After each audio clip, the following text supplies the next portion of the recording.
माँ, ये झुमके तो बहुत सुंदर हैं, कब खरीदे? रंजू ने अपनी माँ प्रभा के कानों में झूलते झुमकों को देखकर कहा। पिछले महीने हमारी शादी की सालगिरह थी ना, तभी अपर्णा बहू ने मुझे ये झुमके और तुम्हारे पापा को घड़ी दी थी। पता नहीं कब वह यह सब खरीद लाई, प्रभा ने कहा। अपनी आंखें बड़ी कर रंजू बोली, भाभी ने, क्या बात है? फिर आह भरते हुए कहने लगी, मुझे तो कभी इस तरह से कुछ नहीं दिया उन्होंने। हाँ भाई, सास ससुर को मक्खन लगाया जा रहा है। लगाओ लगाओ, खूब मक्खन लगाओ। उसका ध्यान उन झुमकों पर ही अटका हुआ था। कहने लगी, जिसने भी दिए हो माँ, पर मेरा दिल तो इन झुमकों पर आ गया। हाँ तो ले लो ना बेटा, इसमें क्या है? कहकर प्रभा ने वे झुमके उतार कर तुरंत अपनी बेटी रंजो को दे दिए।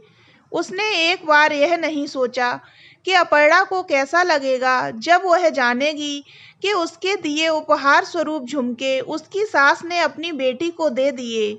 प्रभा के देने भर की देरी थी कि रंजू ने झट से वे झुमके अपने कानों में डाल लिए। फिर बनावटी मुंह बनाकर कहने लगी, मन नहीं हो तो ले लो माँ, नहीं तो फिर मेरे पीठ पीछे घर वाले, खासकर पापा कहेंगे कि जब आती है रंजू कुछ न कुछ लेकर ही जाती है। कैसी बातें करती हो बेटा, कोई क्यों कुछ कहेगा? और क्या तुम्हारा हक नहीं है इस घर में? तुम्हें पसंद है तो रख लो ना, इसमें क्या है? तुम पहनो या मैं पहनूं, बात बराबर है। सच में माँ, आप कितनी अच्छी हो। कहकर रंजू अपनी माँ के गले लग गई। हमेशा से तो वह यही करती आई है, जो पसंद आया उसे रख लिया। यह कभी नहीं सोचा कि वह चीज किसी के लिए कितना मायने रखती है। कितने प्यार से और किस तरह से पैसे जोड़कर अपर्णा ने अपनी सास के लिए वे झुमके खरीदे थे। पर प्रभा ने बिना सोचे समझे उठाकर झुमके अपनी बेटी को दे दिए। अरे वह यह तो कह सकती थी कि ये झुमके तुम्हारी भाभी ने बड़े शौक से मुझे खरीद कर दिए हैं, इसलिए मैं तुम्हें दूसरे बनवा कर दे दूंगी। पर नहीं, कभी उसने बेटी के आगे बहू की भावना को समझा है जो अब समझेगी। माँ देखो तो मेरे ऊपर ये झुमके कैसे लग रहे हैं, अच्छे लग रहे हैं ना? बोलो ना माँ। आईने में खुद को निहारते हुए रंजो कहने लगी, वैसे माँ आपसे एक शिकायत है। अब किस बात की शिकायत है? प्रभा ने पूछा। मुझे नहीं, बल्कि आपके जमाई को। कह रहे थे आपने वादा किया था उनसे ब्रेसलेट देने का, जो अब तक नहीं दिया। ओ हाँ, याद आया। पर अभी पैसे की थोड़ी तंगी है बेटा। तुझे तो पता ही है कि तेरे पापा को इतनी कम पेंशन मिलती है। घर तो अपर्णा बहू और मानव की कमाई से ही चलता है। अपनी मजबूरी बताते हुए प्रभा ने कहा। वह सब मुझे नहीं पता है माँ, वह आप जानो और आपके जमाई, बीच में मुझे मत घसीटो। झुमके अपने पर्स में सहेजते हुए रंजो ने कहा और चलती बनी। बहू के दिए झुमके तुमने रंजो को दे दिए? हैरत से भरत ने अपनी पत्नी प्रभा से पूछा। हाँ, उसे पसंद आ गए तो दे दिए, बस इतना ही कहा प्रभा ने और वहां से जाने लगी। जानती थी वह कि अब भरत चुप नहीं रहने वाले। क्या कहा तुमने, उसे पसंद आ गए? हमारे घर की ऐसी कौन सी चीज है जो उसे पसंद नहीं आती है, बोलो? जब भी आती है कुछ न कुछ उठा कर ले ही जाती है, जरा भी शर्म नहीं है उसे। उस दिन आई तो बहू का पर्स ले गई जो उसकी दोस्त ने उसे दिया था। कोई कुछ नहीं कहता तो इसका मतलब यह नहीं कि वह अपनी मनमर्जी करेगी। गुस्से से आग बबूला होते हुए भरत ने कहा। तिलमिला उठी प्रभा अपने पति की बातों पर। ऐसा कौन सी जायदाद उठाकर ले गई है वह, जो तुम इतना सुना रहे हो? अरे एक जोड़ी झुमके ही तो ले गई है। जाने क्यों रंजू हमेशा तुम्हारी आंखों में खटकती रहती है। भरत भी चुप नहीं रहे। कहने लगे, किसने मना किया है तुम्हें जायदाद देने से? दे दो ना जो देना है, पर किसी का प्यार से दिया हुआ उपहार यूं ही किसी और को दे देना, क्या यह सही है? अगर बहू ऐसा करती तो तुम्हें कैसा लगता? कितने अरमानों से वह तुम्हारे लिए झुमके खरीद कर लाई थी और तुमने एक मिनट भी नहीं लगाया उसे रंजो को देने में। किसी को नहीं, बेटी को दिए हैं, समझे? बड़े आए बहू के चमचे। अरे तुम्हारी बेटी तुम्हारी ममता का फायदा उठा रही है और कुछ नहीं। किस बात की कमी है उसे? हमारे बेटे बहू से ज्यादा कमाते हैं वे दोनों पति पत्नी, फिर भी कभी हुआ उसे कि अपने माँ बाप के लिए 2 रुपए का ही उपहार ले आए। और हमारी छोड़ो, क्या कभी उसने अपनी भतीजी को एक खिलौना भी खरीद कर दिया है? नहीं, बस लेना जानती है। क्या मेरी आंखें नहीं हैं? देखता हूँ मैं, तुम बहू बेटी में कितना फर्क करती हो। बहू का प्यार तुम्हें ढकोसला लगता है और बेटी का ढकोसला प्यार। ऐसे घूरो मत, मुझे पता चल जाएगा तुम्हें भी एक दिन। कैसे बाप हो तुम, जो बेटी के सुख पर ही नजर लगाते रहते हो। पता नहीं क्या बिगाड़ा है रंजू ने आपका, जो हमेशा वह तुम्हारी आंखों की किरकिरी बनी रहती है। अपनी आंखें लाल करते हुए प्रभा बोली, ओ कमअक्ल औरत, रंजू मेरी आंखों की किरकिरी नहीं बनी है, बल्कि अपर्णा बहू तुम्हें फूटी आंख नहीं सुहाती है। पूरे दिन घर में बैठी आराम फरमाती रहती हो, हुक्म चलाती रहती हो। कभी यह नहीं होता कि बहू के कामों में थोड़ा हाथ बटा दो। और तुम्हारी बेटी, वह तो यहाँ आकर अपना हाथ पैर हिलाना भी भूल जाती है। क्या नहीं करती है बहू इस घर के लिए। बाहर जाकर कमाती भी है और अच्छे से घर भी संभाल रही है, फिर भी तुम्हें उससे कोई न कोई शिकायत रहती ही है।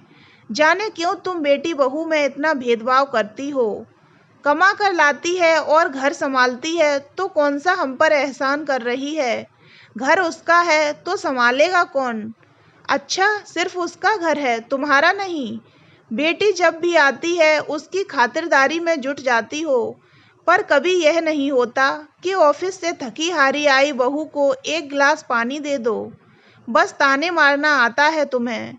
अरे बहू तो बहू, उसकी दोस्त को भी तुम देखना नहीं चाहती हो। जब भी आती है कुछ न कुछ सुना ही देती हो। तुम्हें लगता है कहीं वह अपर्णा के कान न भर दे तुम्हारे खिलाफ।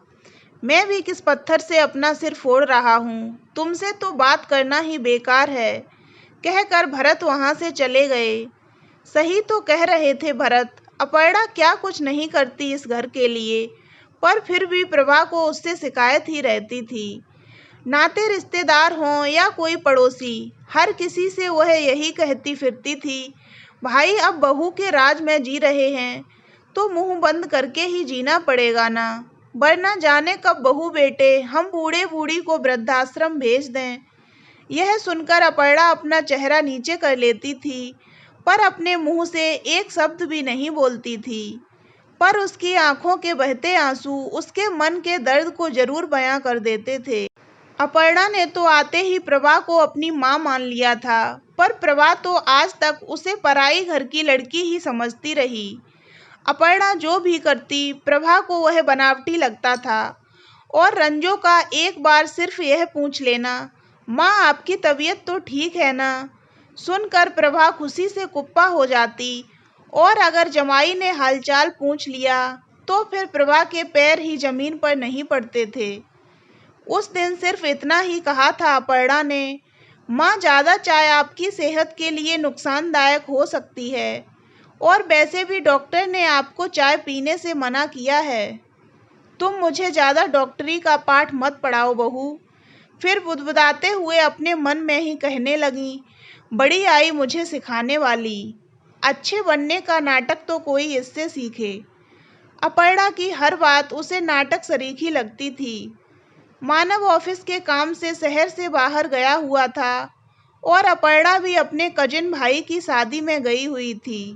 मन ही मन अपर्णा यह सोचकर डर रही थी कि अकेले सास ससुर को छोड़कर जा रही हूँ कहीं पीछे कुछ। यह सोचकर जाने से पहले उसने रंजो को दोनों का ख्याल रखने और दिन में कम से कम एक बार उन्हें देख आने को कहा। जिस पर रंजू ने आग उगलते हुए कहा, आप नहीं भी कहती ना तो भी मैं अपने माँ पापा का ख्याल रखती। आपको क्या लगता है एक आप ही हैं इनका ख्याल रखने वाली? पर अपर्णा के जाने के बाद वह एक बार भी अपने मायके नहीं आई। वह इसलिए कि उसे वहाँ काम करना पड़ जाता।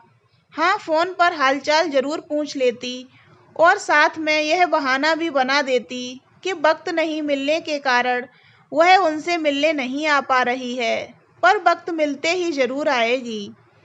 एक रात अचानक भरत की तबीयत बहुत बिगड़ गई। प्रभा इतनी घबरा गई कि उसे कुछ समझ नहीं आ रहा था कि क्या करे।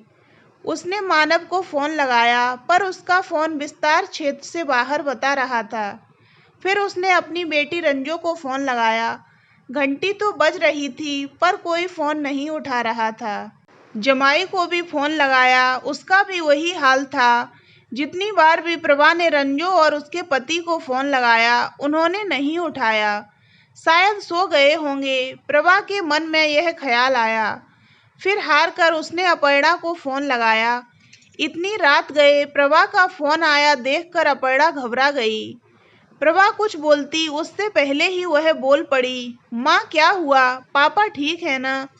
लेकिन जब उसे प्रभा की सिसकियों की आवाज आई तो वह समझ गई कि कुछ बात जरूर है। घबरा कर वह बोली, माँ आप रो क्यों रही हैं? कहिए ना क्या हुआ? अपने ससुर के बारे में सब जानकर कहने लगी, माँ आप घबराइए मत, कुछ नहीं होगा पापा को, मैं कुछ करती हूँ। उसने तुरंत अपनी दोस्त सोना को फोन लगाया और सारी बातों से उसे अवगत कराते हुए कहा कि तुरंत वह पापा को अस्पताल लेकर जाए, जैसे भी हो। अपर्णा की जिस दोस्त को प्रभा देखना तक नहीं चाहती थी और उसे बंगालन बंगालन कहकर बुलाती थी, आज उसी की बदौलत भरत की जान बच पाई, वरना पता नहीं क्या हो जाता।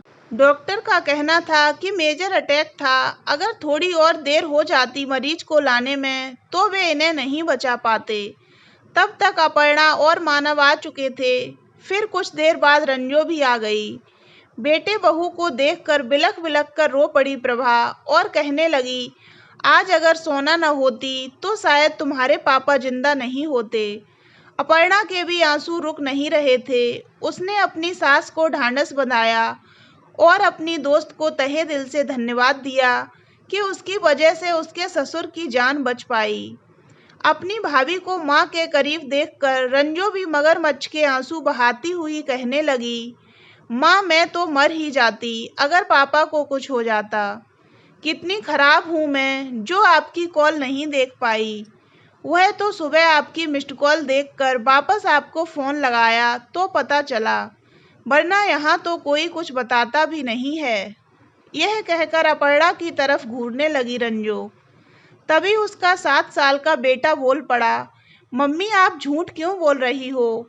नानी मम्मी झूठ बोल रही हैं। जब आपका फ़ोन आया था तब हम टीवी पर बाहुबली फिल्म देख रहे थे। मम्मी यह कहकर फ़ोन नहीं उठा रही थीं कि पता नहीं कौन मर गया जो इतनी रात को हमें परेशान कर रही हैं। पापा ने कहा भी उठा लो, पर माँ ने फ़ोन नहीं उठाया और फिल्म देखती रहीं। यह सुनकर तो सब हैरान हो गए। सच्चाई खुलने से रंजू की तो सिट्टी पिट्टी गुम हो गई। उसे लगा जैसे उसे करंट लग गया हो। अपने बेटे को एक थप्पड़ लगाते हुए बोली, पागल कहीं का, कुछ भी बकवास करता रहता है।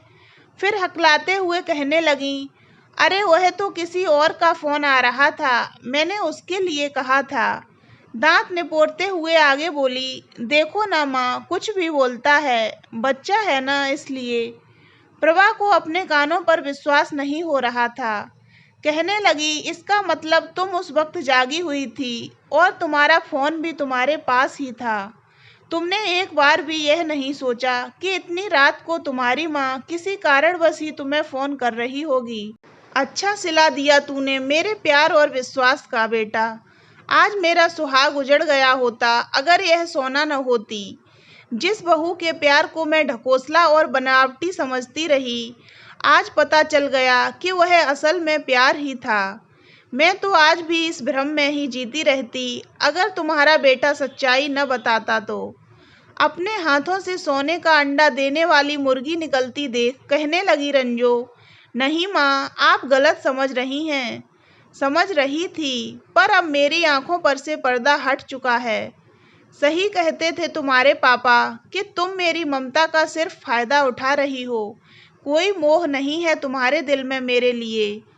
कहकर प्रभा ने अपना चेहरा दूसरी तरफ फेर लिया और अपर्णा से बोली, चलो बहू, देखें तुम्हारे पापा को कुछ चाहिए तो नहीं। रंजू माँ माँ कहती रही, पर पलटकर एक बार भी नहीं देखा प्रभा ने। मोह टूट चुका था उसका। तो दोस्तों, अगर आपको ये कहानी अच्छी लगी हो तो वीडियो को लाइक करें और ऐसी ही अन्य कहानियाँ सुनने के लिए हमारे चैनल को सब्सक्राइब अवश्य करें।